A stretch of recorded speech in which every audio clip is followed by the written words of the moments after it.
നമസ്കാരം. മാസപ്പടി ആരോപണം ഉയർന്നപ്പോൾ അസാധാരണമായ വേഗത്തിലും അസ്വാഭാവിക രീതിയിലും എക്സാലോജിക്കിന്റെ സംരക്ഷണം CPM ഏറ്റെടുത്തിരുന്നു. എന്നാൽ SFIO അന്വേഷണം പാർട്ടിക്ക് നിർണായകം തന്നെയാണ്. കോടിയേരി ബാലകൃഷ്ണനെ അനുകൂലിക്കുന്നവർ അതീവ കരുതലോടെ കാത്തിരിക്കുകയാണ് ഈ അന്വേഷണത്തെ. കോടിയേരിയുടെ മകൻ കേസിൽ കുടുങ്ങിയപ്പോൾ CPM പിന്തുണച്ചില്ല. അത് വ്യക്തിപരമെന്ന് പറഞ്ഞ് കൈയൊഴിയുകയാണ് ഉണ്ടായത്. എന്നാൽ ഇപ്പോൾ മുഖ്യമന്ത്രി പിണറായി വിജയന്റെ മകളുടെ കാര്യം വന്നപ്പോൾ എല്ലാം CPM അങ്ങ് ഏറ്റെടുത്തു. കഴിഞ്ഞ ദിവസം ഇനി പ്രതികരിക്കാനില്ല എന്ന സൂചന CPM സെക്രട്ടറി MV ഗോവിന്ദൻ നൽകുകയുണ്ടായി.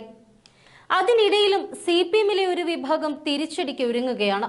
രണ്ട് കമ്പനികൾ തമ്മിലുള്ള കരാറിന്റെ അടിസ്ഥാനത്തിലുള്ള ആരോപണമെന്നായിരുന്നു മാസപ്പടി ആരോപണം പുറത്തു വന്ന ഘട്ടത്തിൽ CPM സംസ്ഥാന സെക്രട്ടേറിയറ്റ് നൽകിയ വിശദീകരണം. വീണയ്ക്ക് വിശദീകരിക്കാൻ പോലും അവസരം നൽകാതെ ഉന്നത രാഷ്ട്രീയ നേതാവിന്റെ മകളായതിനാൽ മാത്രം പണം നൽകിയെന്ന് ഉത്തരവിൽ ഉൾപ്പെടുത്തി. ഇതിൽ CPM രാഷ്ട്രീയ ലക്ഷ്യം ആരോപിക്കുകയും ചെയ്തു. കർണാടക ഹൈക്കോടതി ഹർജിയോടെ ഇതെല്ലാം തന്നെ അസ്ഥാനത്തായി. അസ്വാഭാവികത തെളിയുകയും ചെയ്തു. ഇതോടെ ഇനി CPM വീണയെ പരസ്യമായി പിന്തുണയ്ക്കില്ല. ഇത് വ്യക്തമാക്കുന്ന തരത്തിലുള്ളതായിരുന്നു MV ഗോവിന്ദന്റെ കഴിഞ്ഞ ദിവസത്തെ പ്രതികരണം. അത് അവരുടെ കമ്പനി കൈകാര്യം ചെയ്തോളൂ. പാർട്ടിയെ തകർക്കാനാണ് ഇത്തരം ആരോപണങ്ങൾ എന്ന് നേരത്തെ പറഞ്ഞതാണ്. പിണറായിയുമായി ബന്ധപ്പെട്ട വിഷയത്തിൽ മാത്രമേ പ്രതികരിച്ചിട്ടുള്ളൂ. ഏത് കേന്ദ്ര ഏജൻസിയെ കൊണ്ടുവന്നാലും കേരളത്തിൽ വിലപ്പോകില്ല എന്നും ഗോവിന്ദൻ പറഞ്ഞു. ഇക്കാര്യത്തിൽ കൂടുതൽ പ്രതികരണം ഇല്ല എന്നും ഗോവിന്ദൻ വ്യക്തമാക്കി. സമൂഹം അംഗീകരിക്കാത്ത തെറ്റായ ഒരു പ്രവണതയും CPM വെച്ച് പൊറുപ്പിക്കില്ല എന്ന് ഗ്യാരണ്ടി എന്നും സംസ്ഥാന സെക്രട്ടറി പറയുകയും ചെയ്തു. പാർട്ടിയിലെ എല്ലാ കരുത്തും ശേഖരിച്ച് ആരോപണങ്ങളെ പ്രതിരോധിക്കാനാണ് പിണറായിയുടെ തീരുമാനം. വരും ദിവസങ്ങളിൽ SFIO അന്വേഷണം രണ്ടാം ഘട്ടത്തിലേക്ക് കടക്കും. നോട്ടീസ് നൽകി വീണ വിജയനെ ചോദ്യം ചെയ്യാൻ വിളിപ്പിക്കാനും സാധ്യത ഏറെയാണ്. വിധിക്കെതിരെ ഡിവിഷൻ ബെഞ്ചിനെ സമീപിക്കാൻ വീണ തയ്യാറായേക്കും. ജാമ്യത്തിനായി കോടതിയെ സമീപിക്കാനും നീക്കമുണ്ട്. ഇതിനെല്ലാം മുൻപ് തന്നെ SFIO നടപടികൾ തുടങ്ങും. വീണയുടെ കമ്പനിയുടെ രജിസ്ട്രേഡ് ഓഫീസ് AKG സെന്ററാണ്. അതുകൊണ്ട് തന്നെ AKG സെന്ററിലും SFIO പരിശോധനയ്ക്ക് എത്താനും റെയ്ഡ് നടത്താനുമുള്ള സാധ്യത വരെയുണ്ട്. പാർട്ടി ഓഫീസിൽ ആരെയും കയറ്റില്ല എന്നാണ് CPMന്റെ നിലപാട്. ഈ സാഹചര്യത്തിൽ കൂടിയാണ് വീണയെ CPM സെക്രട്ടറി തള്ളിപ്പറഞ്ഞത്. സേവനം നൽകാതെ മുഖ്യമന്ത്രി പിണറായി വിജയന്റെ മകൾ വീണ സ്വകാര്യ കരിമണൽ കമ്പനിയിൽ നിന്ന് പണം കൈപ്പറ്റിയതായി അന്വേഷണ സംഘം കണ്ടെത്തിയാൽ അത് വലിയ രാഷ്ട്രീയ പ്രത്യാഘാതത്തിനായിരിക്കും വഴിവെക്കുക.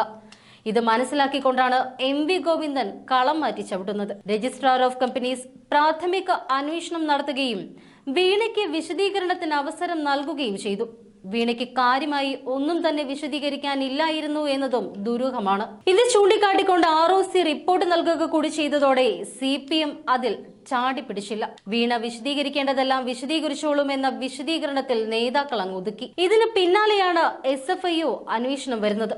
അതിനെ പ്രതിരോധിക്കാൻ ആദ്യം കോടതിയെ സമീപിച്ചത് സംസ്ഥാന പൊതുമേഖലാ സ്ഥാപനമായ KSADC ആണ്. സർക്കാർ നിർദ്ദേശമനുസരിച്ച് സിറ്റിംഗിന് 25 ലക്ഷം രൂപ നൽകിയ മുതിർന്ന അഭിഭാഷകനെ ഇറക്കി. പക്ഷേ കേരള ഹൈക്കോടതി അന്വേഷണം തടഞ്ഞില്ല. ഇതെല്ലാം സർക്കാരിന്റെ വീണ വിജയന് വേണ്ടിയുള്ള താൽപര്യമാണ് എന്ന വിലയിരുത്തലും സജീവമാണ്. സ്വകാര്യ കരിമണൽ കമ്പനിയുമായുള്ള ഇടപാടുകളിൽ സീരിയസ് ഫ്രോഡ് ഇൻവെസ്റ്റിഗേഷൻ ഓഫീസ് നടത്തുന്ന അന്വേഷണം തടയാൻ വീണ നൽകിയ ഹർജി കർണാടക ഹൈക്കോടതിയും തള്ളിയതോടെ CPMും കരുതലെടുക്കും. ജസ്റ്റിസ് M നാഗപ്രസന്നയുടെ ബെഞ്ചാണ് വിധി പറഞ്ഞത്. ഹർജി തള്ളിയെന്നും ഉത്തരവിന്റെ പകർപ്പ് ശനിയാഴ്ച ലഭ്യമാക്കുമെന്നും കോടതി വ്യക്തമാക്കി. 2013 കമ്പനീസ് ആക്ട് 210 വകുപ്പ് പ്രകാരം രജിസ്ട്രാർ ഓഫ് കമ്പനീസ് അന്വേഷണം നടക്കുന്നതിനിടെ സമാന്തരമായ 212 വകുപ്പ് പ്രകാരം SFIO അന്വേഷണം നടത്താനാവില്ല എന്നായിരുന്നു വീണയുടെ വാദം. ഇത് കോടതി അംഗീകരിച്ചില്ല.